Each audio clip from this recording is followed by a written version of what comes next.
वंदे पुरुषोत्तमम। आज का विषय है विस्मृति।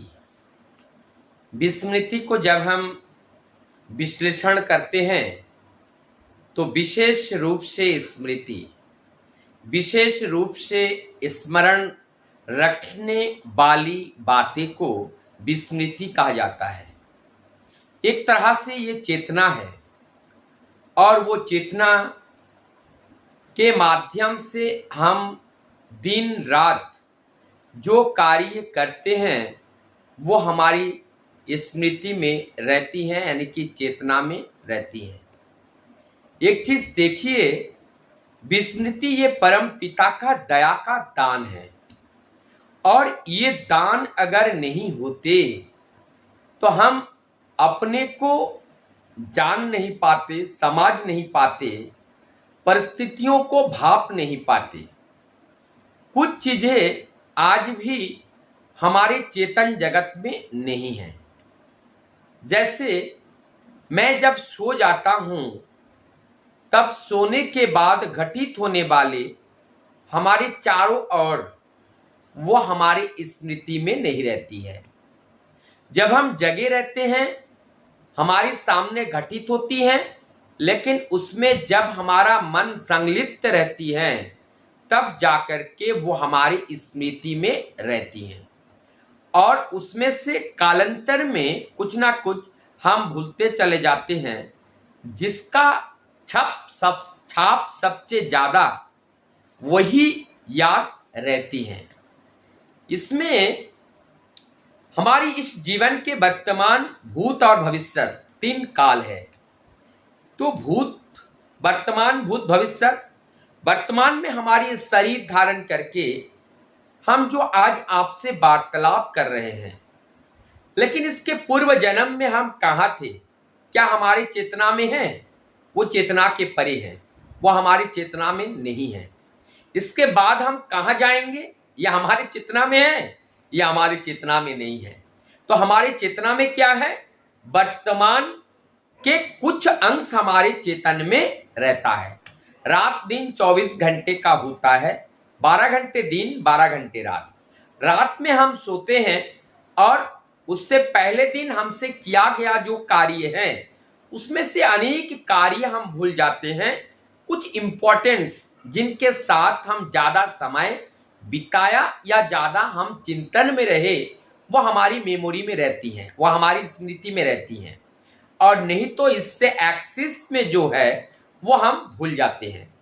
और जैसे जैसे समय बीतता है, 1 वर्ष बाद अगर हमसे पूछे मई के महीने के 22 तारीख को शाम 4 बजे आपसे जो वार्तालाप हुई थी वो क्या क्या बातें हुई थी, आप बताइए। क्या बता पाएंगे? ना आप बता पाएंगे ना हम बता पाएंगे।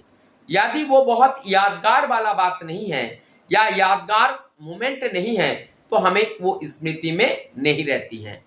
तो यहाँ पर ये कितनी दया है, ये इतनी चेतना दिया है, तो इतनी चेतना में हम इतना भूलभुलैया में चले गए, हम इतने टेंशन में चले गए। और अगर हमारे इस जन्म को छोड़कर पूर्व अनंत जन्म की बात अगर सब याद रहती, आप जरा सोचिए तो हम कितने विषम परिस्थिति का सामना करना पड़ता, हम कितने विषम परिस्थिति में पड़ जाते। और इतनी विषम परिस्थिति में पड़ने के बावजूद भी क्या हम अपने आप को अखुन्न रख पाते? कभी नहीं, हम नहीं रख पाते। इसीलिए भूलना भी जरूरी है। तो जन्म हुआ अगर हुआ है, मृत्यु भी जरूरी है। उसी प्रकार से हम किसी कार्य में संलिप्त हैं, कोई वार्तालाप हुआ है और उसको जो वार्तालाप हम कर रहे हैं उसमें से कुछ भूलना भी जरूरी है। फॉर एग्जाम्पल, जैसे हमारे पास मोबाइल होते हैं और उस मोबाइल से हम दैनंदिन हम अनेकों कार्य करते हैं। जीवन के प्रयोजनिक बहुत सारे कार्य चलता रहता है, बहुत सारे ऐप है, बहुत सारे डिवाइस है, इसमें भरता रहता है, बातें चलती रहती हैं। यदि बीच बीच में हम मोबाइल को डिलीट ना करें, खाली ना करें, तो क्या होगा? ये हैंग करने लगेगा। तो ठीक उसी प्रकार से हमारा जो भूलने का और अपने चेतन में ना रहने का, स्मृति में ना रहने का, ये हमारे लिए फायदा भी है। अगर हमारी स्मृति में रहती तो ये क्या करते? ये और लड़ाई झगड़ा और जो है हमें ये दुविधा में डाल देते। हम यहाँ पे कंफ्यूज हो जाते, हम यहाँ परेशान हो जाते, हम यहाँ बहुत समस्या और में उलझ जाते। और इस समस्या से उलझने से बचने के लिए ही ये परमपिता ने दया करके हमारी ये जो चेतना दिए हैं, ये विशेष स्मृति, इसलिए इसको कहते हैं विस्मृति। ये विस्मृति दिए हैं कि हमारे जीवन काल में जन्म से मृत्यु तक कुछ स्मरणीय जो स्मृति हैं वही हमारे मस्तिष्क पट पर रहता है, नहीं तो और सब हम धीरे धीरे भूलते चले जाते हैं।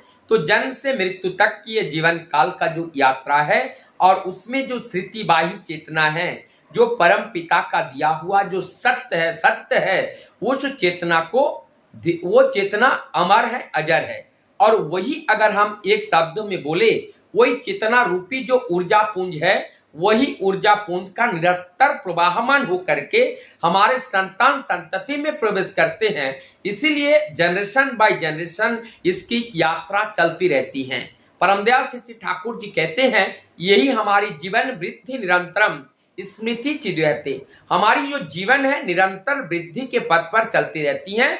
और स्मृतिवाही चेतना का अर्थ है हमारी जो चेतना है वो चेतना संतान संतति के अंदर से जनरेशन बाय जनरेशन वो चलता चला जाता है।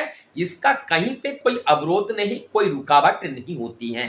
तो ये स्मृतिवाही चेतना को जागृत रखने के लिए ही ये जागृत रहने के लिए ही नहीं, ये जागृत रहेगा, ये चेतन रहेगा, क्योंकि ये सनातन है, ये आदि है। और जो सनातन है, जो आदि है, जिनका जन्म नहीं है, जिसका मृत्यु नहीं है, वो तो कभी क्षय होने वाला चीज नहीं है, ये अक्षय है, अर्थात जिसका कभी क्षय ना हो।